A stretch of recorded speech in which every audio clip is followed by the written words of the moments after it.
Bonjour les amis. Bon, comment dire, hier avec le feu d'artifice, j'ai défoncé mon trépied et il est complètement HS. Hein. Donc voilà, à partir d'aujourd'hui, hein, on fera avec les moyens du bord. Oula, les piqûres de moustiques là, c'était rude hier dans les fourrés. Bon, allez, passons au tirage d'aujourd'hui, jour 18. Alors, qu'est-ce qu'on prend? Hop. Ah, qu'est-ce que c'est? Ah. Alors. Faire une vidéo sur le toit au crépuscule.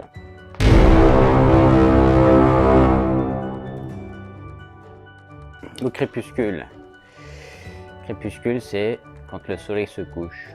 Ouais, je crois que c'est ça. Bon, ah, ouais, j'ai pas prévu le nerf, la main, s'il est trop loin. Bon, écoutez, on va le chercher, c'est pas grave. On va quand même tirer, même si ça sert à rien. Voilà. Allez, on vide le chargeur, hein, comme d'habitude. Oh. Oh là là, il est précis. On se retrouve donc sur le toit pour une petite vidéo. Hein, qu'est-ce qu'on va y faire? Vous allez voir. Et bien voilà les amis, on se retrouve sur mon toit. Voilà. Au crépuscule. Regardez ces couleurs magnifiques. Et j'aimerais en profiter pour vous parler de deux choses que j'ai pas l'habitude de vous dire en vidéo. Vous partager 5 conseils que j'aurais aimé qu'on me donne étant un peu plus jeune. À 20 ans par exemple. Voilà les 5 conseils que j'aurais aimé pouvoir me dire si je pouvais remonter dans le temps par exemple. Pour éviter de perdre du temps, même si je me considère extrêmement chanceux d'avoir pu découvrir ces conseils-là, extrêmement chanceux par rapport à mon entourage, par rapport à la vision claire des choses que j'ai sur la vie et que malheureusement peu de personnes ont et les plongent dans l'ignorance et la déprime, les peurs, les blocages par exemple. Les 5 choses que j'aurais aimé qu'on me dise étant plus jeune et imaginons que je puisse m'adresser à moi-même 10-15 ans plus tôt. Premier conseil, c'est les médias sont la pire source d'information. Tout ce qui est télévision, radio, presse, journaux, magazines, publicité et tout ce qu'on peut trouver par rapport aux médias d'aujourd'hui. Les médias d'aujourd'hui, j'ai pu me rendre compte par rapport à certains sujets où j'ai pu acquérir une grande expertise que les médias, magazines, télévision, radio et tout ça, nous plongent constamment dans l'ignorance et la désinformation. Et du coup, nous, on prend ça pour une vérité. Malheureusement, je dirais 98% des informations qu'on peut trouver sur cette source d'information-là, totalement inexacte.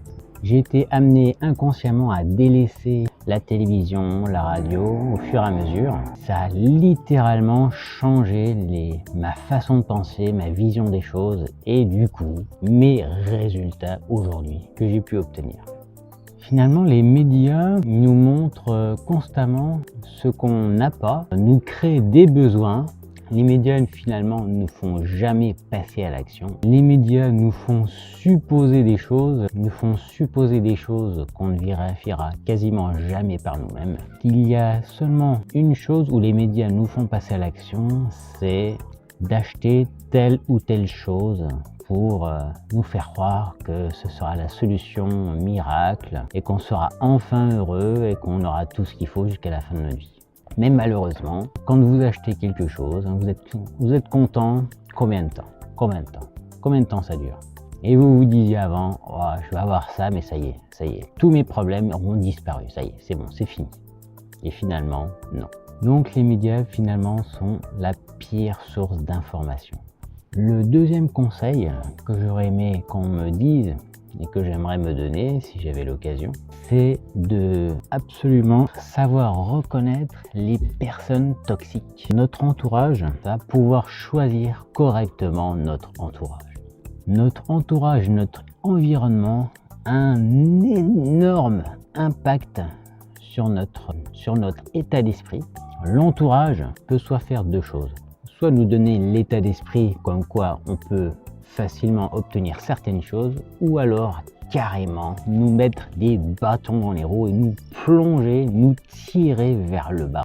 Par personnes toxiques, toutes les personnes qui passent leur temps à se plaindre, toutes les personnes qui sont addictes au divertissement, toutes les personnes qui critiquent, les personnes qui dénigrent, les personnes qui disent ça c'est pas possible, qui se sabotent elles-mêmes. Finalement, ces personnes-là sont addictes aux médias, puisque le but des médias c'est de nous faire croire que la vie est comme ça et qu'on ne peut pas changer et qu'il faut naître dans telle ou telle famille pour réussir. Voilà.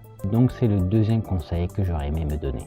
Alors troisième conseil que j'aurais aimé qu'on me dise bien plus tôt, d'investir tout l'argent que je possède, d'investir au maximum l'argent que je possède sur moi-même. C'est-à-dire lire les bons livres, fréquenter les bonnes personnes, acheter les bonnes formations, parce qu'en investissant sur vous-même, c'est quelque chose que vous ne pourrez jamais perdre. On peut vous retirer tout ce que vous avez, ça vous le garderez à vie. Vous ne pourrez jamais le perdre, puisque c'est ancré ici, vous ne pouvez pas le perdre. C'est ça qui est génial. En misant sur la connaissance que vous apprenez, vous pourrez vous défaire de toutes les situations. En investissant sur vous-même, vous pourrez facilement vous diriger vers la liberté financière. Alors, qu'est-ce que ça veut dire la liberté financière? La liberté financière, c'est pas forcément gagner des millions et des millions. La liberté financière, c'est de gagner suffisamment d'argent sans y passer trop de temps pour faire ce que vous voulez, habiter où vous voulez, travailler d'où vous voulez, faire ce que vous voulez. C'est ça finalement la liberté financière. C'est faire ce que vous voulez, où vous voulez et quand vous voulez. Donc voilà pour le troisième conseil, c'est d'investir sur moi-même, d'apprendre à être libre. Quatrième conseil que j'aurais aimé qu'on me donne, c'est que les diplômes ne sont pas une finalité. Les diplômes ne sont pas magiques, car on peut facilement réussir sans diplôme. Il faut juste savoir qu'est-ce qui fonctionne vraiment pour être libre, pour que les choses soient simples à réaliser. Donc finalement, de rester curieux toute votre vie. De ne jamais cesser d'apprendre. Car même avec toute la connaissance que j'ai pu acquérir aujourd'hui, j'ai encore plein de choses à apprendre et à comprendre. Et enfin, le dernier conseil que j'aurais aimé qu'on me dise bien plus tôt, c'est de passer à l'action même si les choses ne sont pas parfaites.